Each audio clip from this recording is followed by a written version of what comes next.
Her leg was snapped in a steel trap. 3 kittens cried beside her in the snow. Caleb Sterling, a forest ranger from Montana, was making his midday patrol when the sound reached him. A sharp, desperate cry that didn't belong to the wind. He pushed through the snow-covered pines until he saw her. A mother bobcat, her front leg crushed in a steel trap, blood soaking into the white ground. 3 tiny kittens pressed against her trembling body, crying softly, not understanding that their mother was dying before their eyes. The sight froze him where he stood. He moved closer step by step until he could see the pain in her eyes. She didn't even try to fight. Her breathing came in shallow, broken gasps, her pupils wide and glassy. Caleb slowly removed his glove and crouched beside her.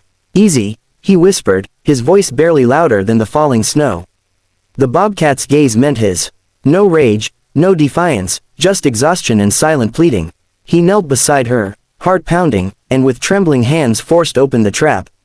The steel jaws released with a harsh snap, and the sudden quiet felt unreal. For a moment he hesitated, staring at his own shaking hands.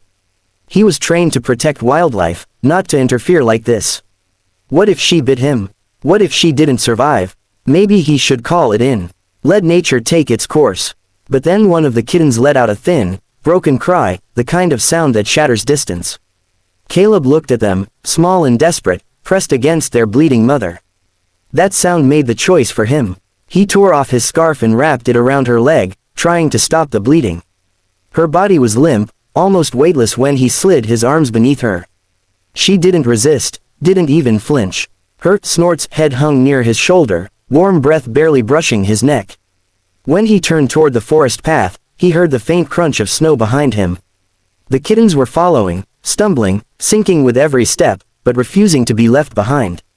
"Come on," he whispered, glancing over his shoulder. "Stay close." The wind howled around him.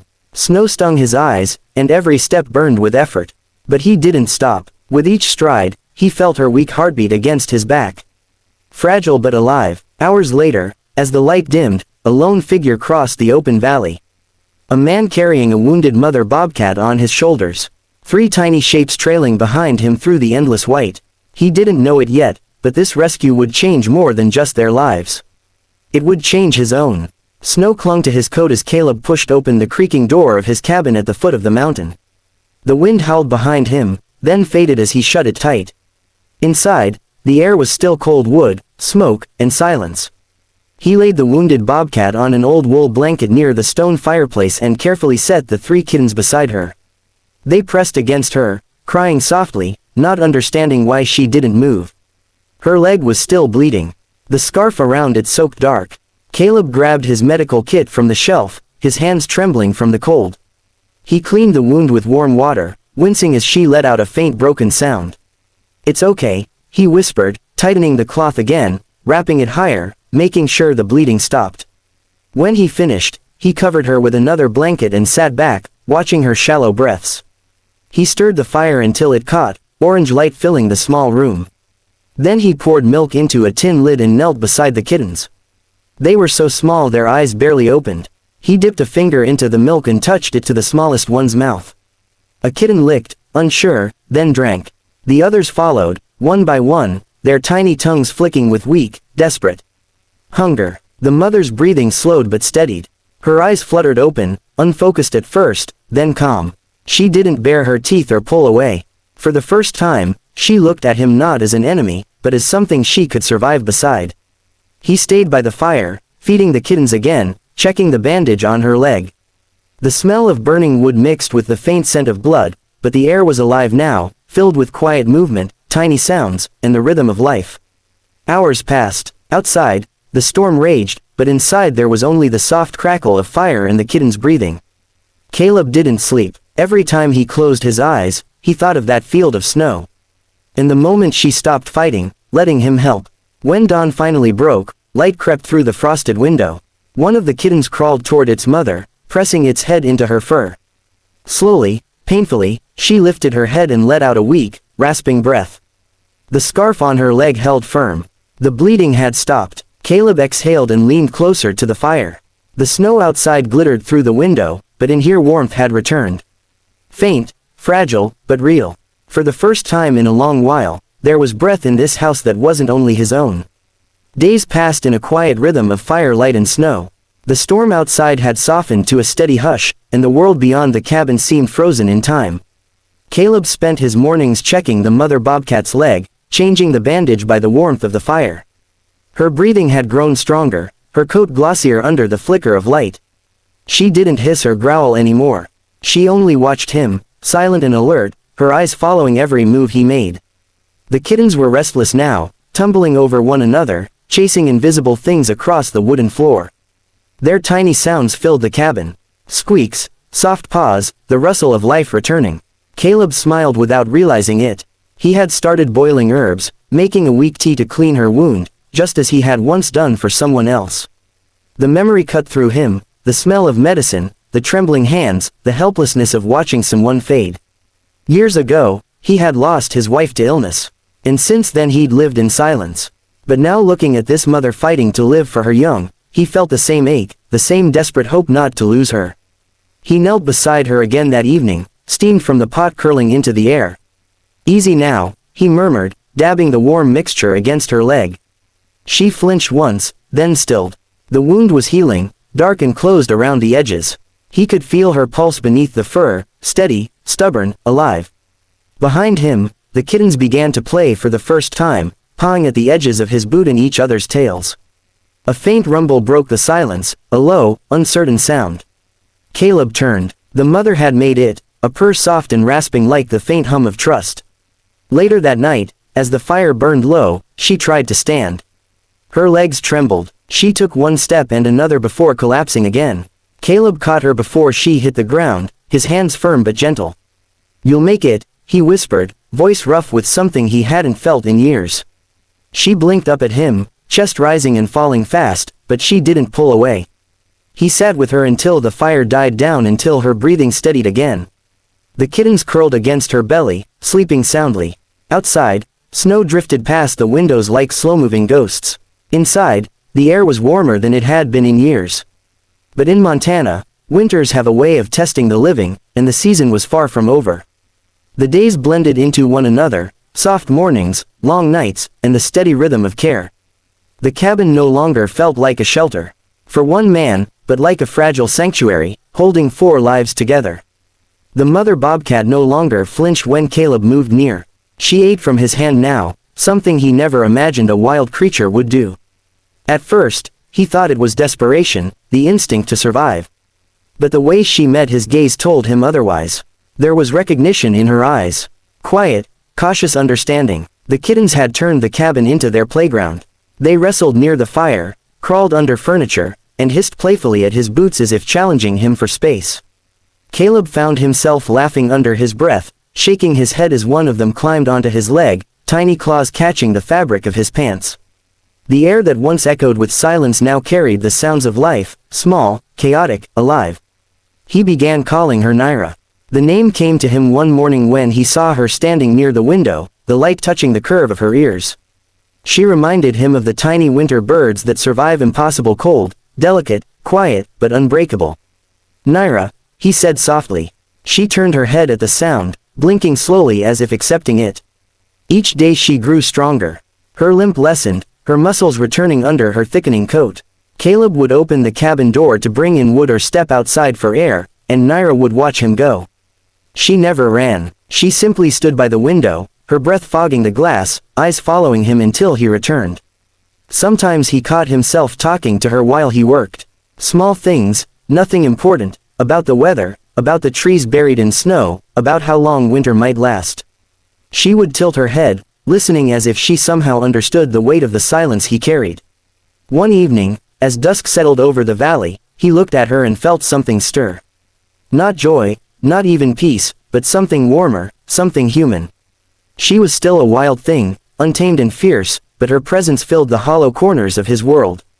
Snow drifted heavy outside, swirling like ash in the fading light. Nyra lay curled near the fire, her kittens piled around her, tiny chests rising and falling in rhythm. Caleb leaned against the doorframe, a faint smile touching his face. But beyond the trees, a different movement stirred, the crunch of boots in the snow. Someone was watching the cabin from the dark. A figure standing still against the storm. The knock came just after sunrise. A hard sound that didn't belong to the quiet of the cabin. Caleb opened the door to find Silas Vance from the ranger station. Frost on his beard, concern in his eyes. Silas stepped inside, stamping snow from his boots, and his gaze swept the room in a single practiced pass. The fire, the blankets, the three small bodies pressed near the hearth. Nyra lifted her head, ears low, muscles taut, watching him without a sound. "Caleb," Silas said softly, "I need to see what you've got here." Caleb didn't move to block him. Silas took 2 steps, then stopped, the situation settling on his shoulders. "She's a bobcat," he said, voice tightening. "And she has kittens." "She was caught in a trap," Caleb answered. "I freed her. She was bleeding out. I couldn't leave them." Silas nodded once slowly. "I know you couldn't, but you also know the rules." He kept his voice even careful. "We're obligated to report any wild predator being kept in a private dwelling. There are procedures, paperwork, transfer. You can't keep them here." Caleb's jaw tightened. Nyra stayed still, tail flicking once against the blanket. The kittens, sensing the stranger, quieted and pressed closer to her belly. "I'm not questioning your heart," Silas went on. "But if this becomes official and they find out you concealed it, you'll be out. No suspension, termination." He glanced at the door, then back. "I'm giving you time to do the right thing by the book. 1 week after that, I have to file." The fire cracked behind them. Caleb stared at the floorboards, feeling the weight of the words slot into place like cold iron. "And if I don't?" he asked. Silas's answer was immediate, but his eyes were tired. "Then I report, and it won't be me who comes back." He took a breath. "Please don't make me do that." They stood in the hush of the room, every small sound magnified, the tick of sap in the pine log, the soft breath of the kittens, the quiet rasp of Nyra's chest. Silas looked one last time at the animals, then at Caleb. "You know where to reach me," he said and let himself out. When the door closed, the silence felt heavier than the snow outside. Caleb didn't move. Nyra's eyes met his across the room, steady, unblinking, as if asking a question only he could answer. The decision came quietly, like most of Caleb's choices did, not out of anger, but out of resolve. That same night, under a sky full of slow-falling snow, he packed what he could carry, blankets, tools, and a small box of food. Nyra watched him, her yellow eyes catching the firelight, as if she already knew what he was planning. There was an old hunting cabin deep in the forest, miles from any patrol routes. It had stood empty for years, a place he used to visit in summer to repair fences or rest between shifts. Now it would become their shelter. He waited for dawn, then wrapped Nyra in his heavy coat and carried her outside. The air burned cold against his lungs. Behind him, the bobcat kittens followed in uneven lines, sinking into the snow with each small step, their cries muffled by the wind. The journey was slow and harsh. Every sound in the woods seemed louder. Branches cracking, distant crows, the whisper of unseen things. By midday, he reached the cabin. It was small, half swallowed by snow, but still standing. He cleared a space near the old stone hearth, and laid Nyra down carefully, then spread his blanket over her, and brought the kittens close to her side. The room filled with small sounds again. Their breaths, their paws, the faint scrape of claws on wood. Each day that followed became a quiet ritual. Caleb brought food from his own stores, melted snow for water, and checked her bandage. Her leg was healing well now. She could stand longer, move with more strength. The kittens were growing fast, their coats thicker, their steps sure. He built shelves, sealed the windows against drafts, and kept the fire steady. It wasn't much, but it was theirs. One afternoon, while he was laying fresh straw by the wall, a low growl rolled through the air. He turned sharply. Nyra stood near the doorway, fur bristling, eyes fixed on the woods outside. For a moment, Caleb froze, afraid she might turn on him. That instinct would finally win. But then he heard it, too. The distant howl of wolves echoing through the valley. Nyra didn't move toward him. She stepped between the sound and her kittens, lowering her body protectively, pressing them behind her legs. When the howls faded, she turned her head toward Caleb. Their eyes met, wildness to human, fear to call. And in that silence, something unspoken passed between them. Later, as he reached down to check the youngest bobcat kitten, she didn't move to stop him. His hand brushed the small creature's back, and Nyra only watched, eyes soft, tail still. For the first time, he realized she trusted him completely. Outside, the wind began to rise again, carrying with it the weight of another storm. Winter was tightening its grip, and with it the danger was growing. The storm came without warning. One moment the forest was quiet. The next it roared to life, a wall of wind and white swallowing the mountains whole. Caleb woke to the sound of the cabin door slamming against its hinges, the gale howling through the cracks like an animal in pain. He tried to step outside, but the wind shoved him back. Snow already waist-high and climbing. The path to the old hunting shelter, their refuge, vanished beneath the storm. By nightfall, the world was gone, erased in a blur of white. He paced the cabin, helpless, his thoughts circling back to them. Nyra, the kittens, alone in that fragile place. He told himself the walls were strong, the roof would hold, but the fear clawed deeper with every passing hour. 2 days passed. The storm didn't ease. The snow pressed heavy against the windows, and the cold gnawed at the edges of his resolve. On the third morning, when the wind finally began to fade, he knew he couldn't wait another hour. He packed food, wrapped himself in layers, and stepped into the storm's aftermath. The forest had changed into a world of silence and weight. Trees bent under ice, branches cracked in the distance, and every step sank him deeper into the drifts. He pushed forward, chest burning, legs shaking, calling out into the endless white. Nyra, the sound was swallowed by the cold. When he finally reached the clearing, his heart stopped. The shelter was half buried, its roof caved in, the door torn off and lost beneath the snow. He clawed at the debris with bare hands, breath ragged, until he heard it, a faint cry. Then another. He dug faster, hands numb, until a tiny shape moved beneath the broken timbers. One of the bobcat kittens, trembling, covered in frost. Another lay nearby, breathing shallow but alive. "Come on, little one," he whispered, voice breaking.